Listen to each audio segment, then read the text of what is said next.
आजकल इंग्लैंड की टीम पाकिस्तान आई हुई है और एक टेस्ट सीरीज चल रही है वो खेलने के लिए। बिल्कुल जी। और उनके कैप्टन जिनका नाम है जी बेन स्टोक्स। अब मुझे नहीं पता कि इसकी प्रोनाउंसिएशन कैसे है नाम की, लेकिन एनीवे जो लोग क्रिकेट देखते हैं आप सब इनको जानते होंगे। और ये इंग्लैंड की क्रिकेट टीम के कैप्टन हैं, आजकल पाकिस्तान में हैं। और इनका ये कहना है कि यहाँ पे जो सीरीज खेली जा रही है पाकिस्तान के साथ, उसमें यानी कि टेस्ट सीरीज जो हो रही है और क्रिकेट मैच जो हो रहा है उसमें इनकी जो भी फीस इन्हें मिलती है और यानी कि कैप्टन साहब की अपनी खुद की फीस जो है वो सारी की सारी वो डोनेट कर देंगे फ्लड विक्टिम्स के लिए पाकिस्तान में। होना तो ये चाहिए कि इनको अगर ये डोनेशन देनी ही है तो ये उस डोनेशन को लेकर और एग्जैक्टली उन लोगों के पास जाएं बलूचिस्तान में या सिंध में, और वहां जाके अपने हाथ से वो जो सामान भी देना चाहते हैं वो लेकर या कैश जो भी देना चाहते हैं वो उन लोगों तक पहुंचाए। इसलिए कि अगर किसी को दे दिया उन्होंने गवर्नमेंट के या किसी और हमारे यहाँ के लोगों को पकड़ा दिया कि पैसा के जी दे देना, तो बस फिर तो आप समझ ही जाएंगे क्या करते हैं हम लोग। तो इसलिए मुझे थोड़ा-सा डाउट हो रहा है कि इन्होंने जो पैसे दिए हैं वो असल लोगों तक पहुँच पाएँगे या नहीं।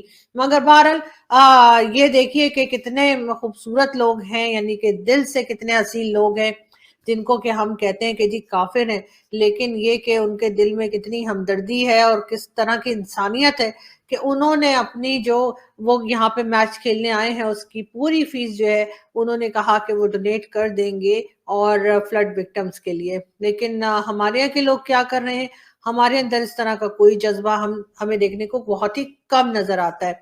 लेकिन जी हम सलाम पेश करते हैं और हम दुआ करते हैं कि इनके जैसे लोग जो हैं वो खुश रहें और इनके काम में और इनके पैसे में और इनकी हर चीज में खुदा बरकत दे और ये लोग हमेशा हंसते मुस्कुराते रहें, जो इतनी इंसानियत वाली बात कर रहे हैं और इतना लोगों का ख्याल कर रहे हैं। 20 से लेकर 40% हमें ऑयल का डिस्काउंट चाहिए, यानी कि तेल, कच्चा तेल जो खरीदेगा रूस से पाकिस्तान, उसमें हमें चाहिए 30 से 40% डिस्काउंट। रूस ने दरवाजा दिखा दिया, बोला चलो यहां से निकलो, यहां से निकलो, छुट्टे नहीं भैया, आगे बढ़ो। रूस ने इनको रफा दफा कर दिया। इनका चक्कर क्या है मैं आपको बताता हूं। इमरान खान डे वन से, जब से इसको प्रधानमंत्री की कुर्सी से निकाला है, ये डे वन से गाना गा रहा है, डे वन से गाना गा रहा है। ये क्या है इसका गाना कि साहब मैं तो रूस से डील करना चाहता था, मैं तो रूस से सस्ता तेल लेना चाहता था, मैं तो रूस से सस्ता गेहूं लेना चाहता था, मैं तो सस्ता एनर्जी कोल लेना चाहता था, लेकिन अमेरिकनों ने साजिश कर दी, लेकिन शहबाज शरीफ ने साजिश कर दी। अच्छा, ये साजिश तो पाकिस्तानियों को कुछ भी बोलो साजिश तो वो बिल्कुल खुश हो जाते हैं, उनका फेवरेट वर्ड ही साजिश है।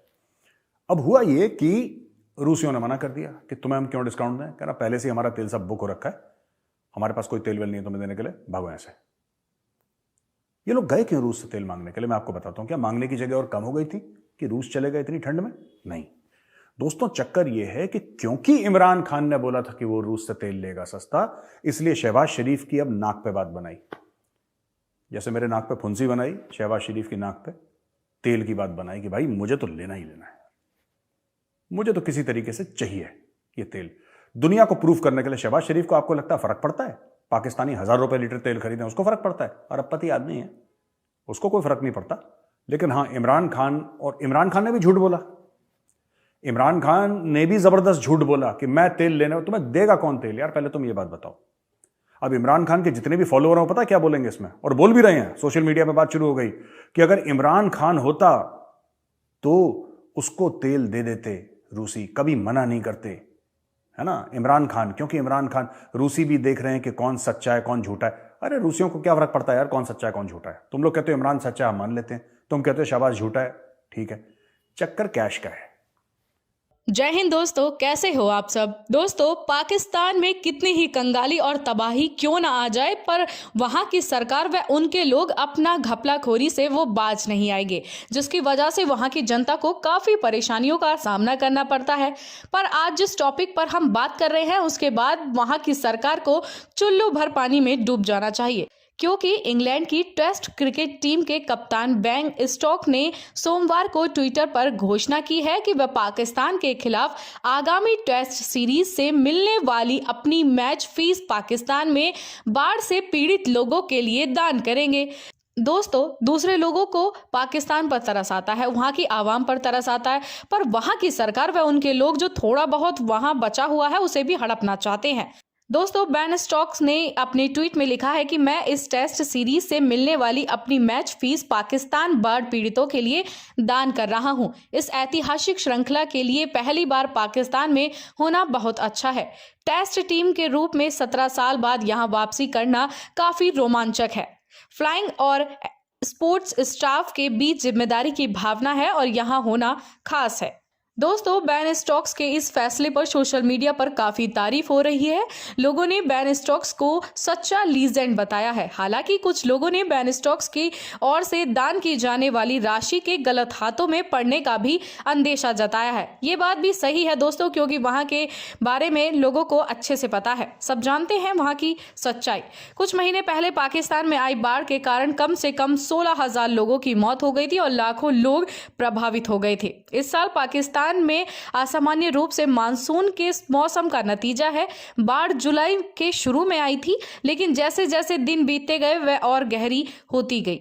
कि जी $3 बिलियन जो कि सऊदी अरब ने पाकिस्तान को दिए हुए थे, वो तक उन्होंने कहा है कि जी वैसे तो टाइम हो गया है और इस दिसंबर में हमने उन्हें वापस करने थे, लेकिन अब उन्होंने कहा है कि ठीक है, आप 1 साल और रख सकते हैं। उसकी रीजन ये है कि हमने कहा जी हमारे पास से ना लेके जाओ, प्लीज हमारे बैंक्स में रहने दो।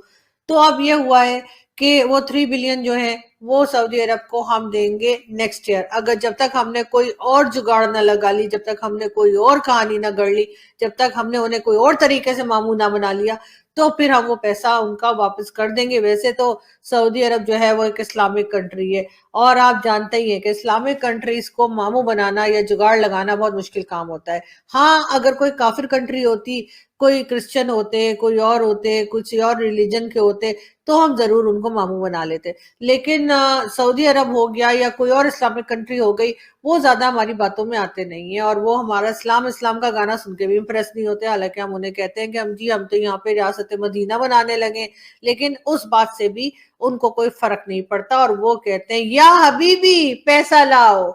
तो बिल्कुल जी, ये या हबीबी हैया जो है, इन्होंने 1 साल के लिए तो छोड़ दिया है, लेकिन हैया से वो भैया नहीं बनने वाले। इसलिए चाहिए ये गवर्नमेंट को कि फौरी तौर पे या एस्टेब्लिशमेंट को और फौज को सबको चाहिए कि पैसे जमा करके रखे, ताकि नेक्स्ट ईयर सऊदी अरब को वो पैसा वापस किया जाए। दोस्तों, इस वीडियो में ये है कि पाकिस्तान के केंद्रीय बैंक ने कहा है कि सऊदी अरब ने शुक्रवार को पाकिस्तान के विदेशी भंडार में किए गए $3 बिलियन जमा की अवधि बढ़ा दी है। सऊदी अरब ने पाकिस्तान के केंद्रीय बैंक में पिछले साल के अंत में नकदी तंगी वाले देश के भंडार को किनारे करने के लिए ऋण के रूप में पैसा जमा किया। इस साल 25 नवंबर तक केंद्रीय बैंक का रिजर्व $7.5 अरब था।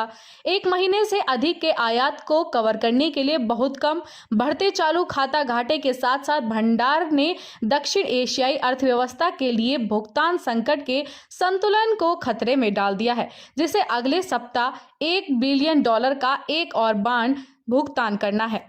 बैंक ने कहा है कि सऊदी फंड फॉर डेवलपमेंट ने स्टेट बैंक ऑफ पाकिस्तान को $3 बिलियन की राशि में सऊदी अरब द्वारा प्रदान की गई जमा राशि के लिए अवधि बढ़ा दी है। इसमें कहा गया है कि भंडार को बढ़ाकर धन ने बाहरी क्षेत्र की चुनौतियों का सामना करने और देश के लिए स्थायी आर्थिक विकास हासिल करने में योगदान दिया है। तो दोस्तों, इन रिपोर्ट में फिलहाल इतना ही। आप हमारे साथ देखते रहिए वर्ल्ड वेब न्यूज।